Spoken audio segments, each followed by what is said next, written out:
O que eu gostaria de comentar é o seguinte, o Dias Gomes deu um grande depoimento no Museu da Imagem e do Som, que ele conta a trajetória, porque ele foi esse autor que fez Roque Santeiro, que fez novela sobre bicheiros, ele realmente, o Bem Amado... que veio do teatro. Exatamente, ele era muito censurado no teatro, né? Mas ele falou que na época dele, na máquina de escrever, ele escrevia a novela das 10 e a Janete Claire escrevia as novelas das 8. Máquina de escrever, manual, sem ajudante, sem pesquisador, sem nada, e fazia um grande sucesso.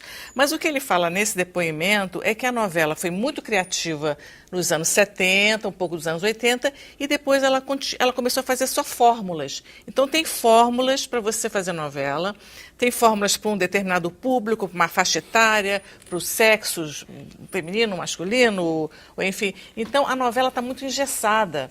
Então, o João Emanuel Carneiro, por exemplo, ele fez uma coisa nova, que foi na Favorita, que ele ficou brincando com o público para testar o público quem que era a vilã da história. Isso já é uma coisa inteligente. Uma metanovela. Uma metanovela. Então, ele estimulou que as pessoas pensassem. Ele foi mudando, Então, eu acho que essas experiências são úteis para você trabalhar com uma dramaturgia, mas usando a inteligência também.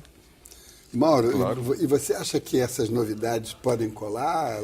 Sim, tanto que, como a Rose bem comentou aqui, a Favorita ela foi uma novela inovadora nesse sentido de dramaturgia. E isso é fundamental porque acaba que traz um arejamento ao gênero, uma renovação em determinado aspecto, seja o personagem, uma situação, ou eventualmente um cenário, como foi inclusive o macaco da novela Caras e Bocas, que foi muito interessante e reconquistou a audiência infantil e infanto-juvenil. Digo, reconquistou em termos de empatia com a novela, de discussão sobre a novela. Né? Nota-se isso, por exemplo, em transportes públicos, em shoppings, ou seja, locais por excelência de reunião desses conglomerados, o que se comenta sobre a novela. Então, isso também é um fator muito importante, não apenas o número, mas o que se fala e o quanto se fala sobre a novela. Mas a novela, de certa forma, ajudou a urbanizar o Brasil. Mas sem dúvida alguma. Ela é, sei lá, 70% de temas urbanos, de cenários e temas... Sem dúvida, e tivemos uma autora por excelência, que foi Janete Claire com Selva de Pedra, e posteriormente O Astro, Duas Vidas, novelas que mostraram essa urbanização do Brasil.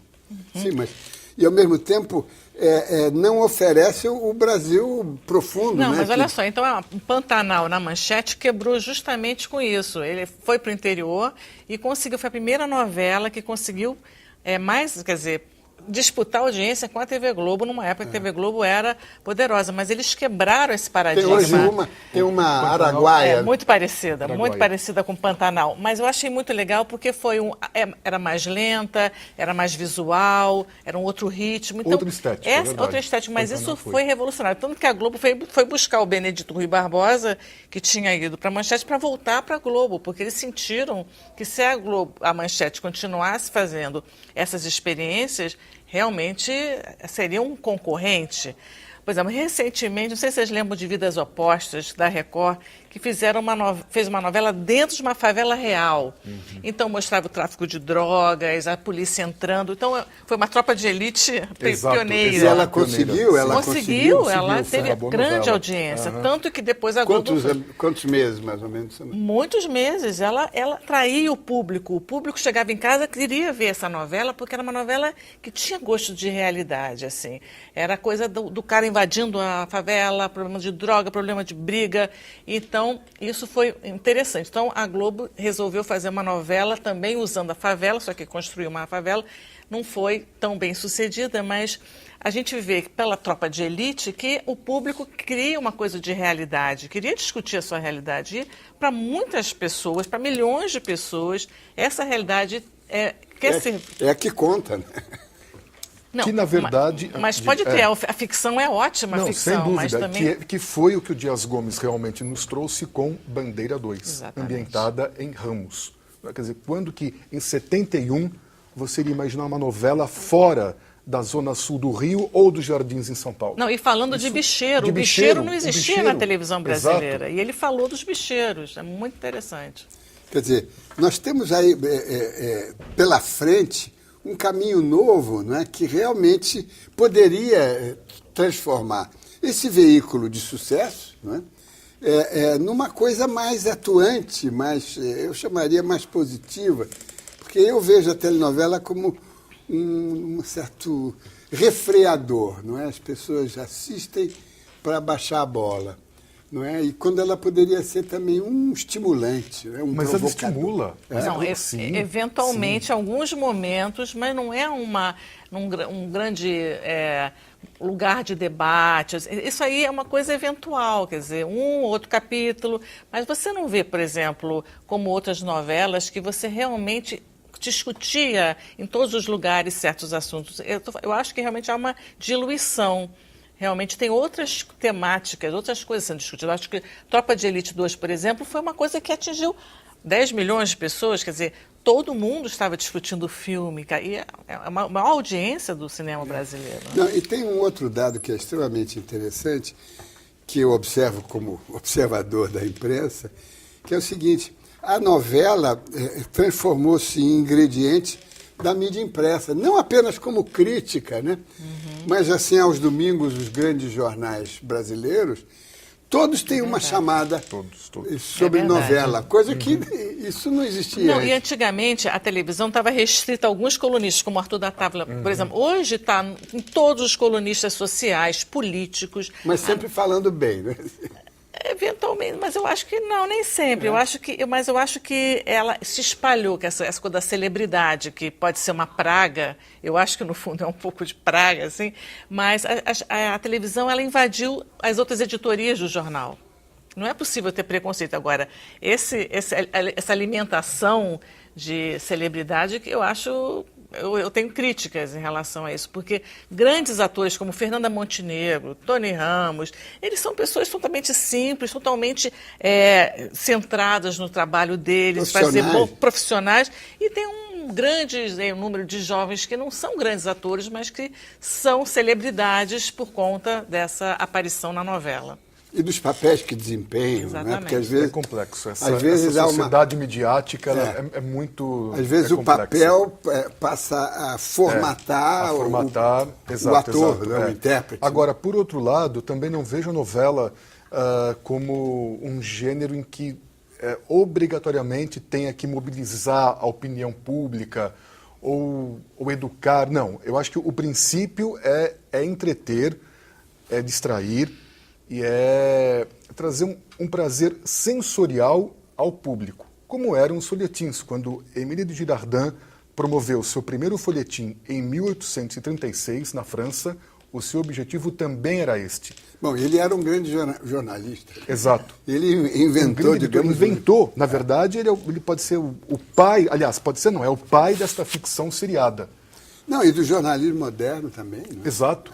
Mas, Mauro, o que eu falo é o seguinte, olha só, tem um estudo que fala o seguinte, as pessoas dos 15 aos 40 anos veem, em média, 15 mil horas de novela.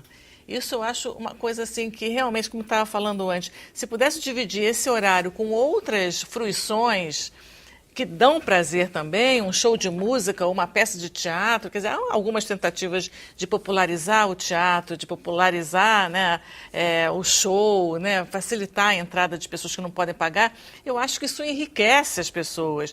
Fazer com que seja um prazer ler um livro é uma beleza, mas cada vez menos as pessoas conseguem se concentrar em ler um livro inteiro, porque tem a televisão ligada, né? Tem alguém falando alto, tem o funk ligado. Então, a pessoa desiste meio de ler e fica lá na novela sem se aprofundar. A conversa está muito boa. Telenovela realmente é assunto absorvente, mas vamos ao intervalo e voltamos daqui a pouco. Voltamos com o último bloco do Observatório da Imprensa, que hoje debate as telenovelas no Brasil. Um fenômeno prestes a completar 6 décadas de existência. Mauro Alencar, um balanço que eu queria que você fizesse, de uma avaliação assim, saindo da sua especialidade, quer dizer, vendo a sua especialidade no grande contexto cultural do país. Né? E vou fazer uma confissão. Quando eu estava começando em jornalismo, e não existiam as telenovelas, porque não tinha ainda, não era impossível, anos 50 não havia gravação, claro. Então tinha que ser ao vivo. Tinha no rádio. Tinha que ser, não, estou falando televisão. A TV ao vivo. Tinha que ser ao vivo. Então eu me lembro que eu fiz para a TV Rio, e também para o Jaci Campos na Tupi, eu fazia peças, não é? E com isso, claro que depois eu me absorvi pelo jornalismo propriamente dito e abandonei, mas a televisão conseguia absorver e treinar mais gente. Hoje a coisa se fechou. Os noveleiros são quantos no Brasil? São um número reduzido. Que ficou uma coisa muito especializada, muito sofisticada, né? Um clube fechado, um country club muito fechado, e não se treina, quer dizer, não se treina e não se treina a dramaturgia, quer dizer, não se testa novas formas de dramaturgia no Brasil, que eu acho que precisaria, né? Como é que você, Mauro? Bom, de fato, escrever novela é uma tarefa extremamente árdua. E é bem-vindo que novos autores, inclusive do cinema, o caso do João Emanuel, por exemplo, não é? Se arrisquem, porque somente assim você terá uma renovação e uma oxigenação ao gênero. Isto é fundamental. Sempre, sempre. Este é um ponto. Agora, sobre a novela enquanto gênero, enquanto ficção, tudo passa por ela. Sem dúvida alguma, eu viajo muito em congresso, em palestra, ou seja, vocês sabem disso. E sempre eu escuto esse comentário, Diniz. Ou seja, diversos romancistas, teatrólogos, adaptados de um modo ou de outro, eles estão presentes na nossa novela, que registra de maneira brilhante e eficiente a nossa experiência diária. Às vezes de modo mais superficial, às vezes de modo mais profundo, mas sempre procurando contribuir com o dia a dia do nosso povo. Isso é inegável e a partir daí então é que a novela brasileira passou a ser um espelho de produção para outros países, inclusive Cuba.